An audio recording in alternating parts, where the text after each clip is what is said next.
Someone tried to take my kid. I know how it sounds. I've reassured a friend that statistically kids are taken by family members, etc. But here I am with an open police case on file from yesterday's trip to the grocery store.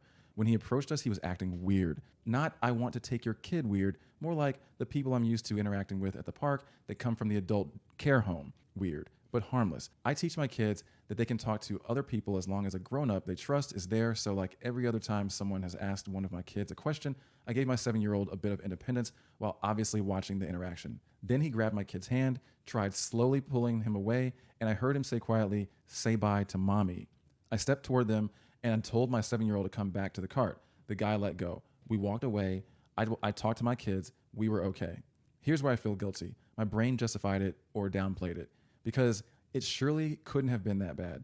There's no way it happened like that. I didn't talk to the store until 45 minutes later because my brain was like, okay, let's not think about that anymore. We need to get groceries. Groceries are good and normal, and that didn't happen.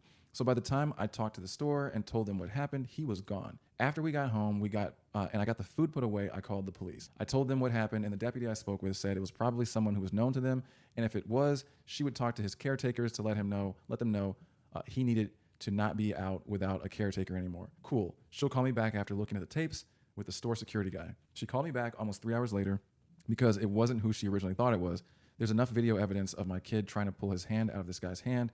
And I guess part of the hand holding part I couldn't see because the cart or my kid's body was blocking it. They can hit this guy with attempted kidnapping charges if they find him. This week sucked before Friday. My youngest kid fell on Monday and cracked her front tooth up to the root and had to get it removed under anesthesia on Tuesday. And now it sucks worse. Last night when I laid down to sleep, my brain wouldn't stop going in circles, so I took a Unisom to fall asleep.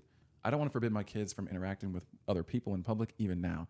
We have had so many wonderful interactions with people we didn't know in stores, and I value the general public in teaching my kids how to act in public and how to act around people who are different from our family. I think I will posture myself more assertively and be a bit more aggressive when someone is interacting with my kids. I tend to watch, but not overly stare at them, if that makes sense, so my kids feel like they have some autonomy in the interaction, but I don't want them to grow up thinking the world is out to get them, you know? Hug your kids, keep a close eye on them in stores, and F this a-hole who ruined an already awful week for my family. Hell yeah. Yeah. Okay, so you want to take this one? Yeah, let's... I mean, that's a lot to unpack.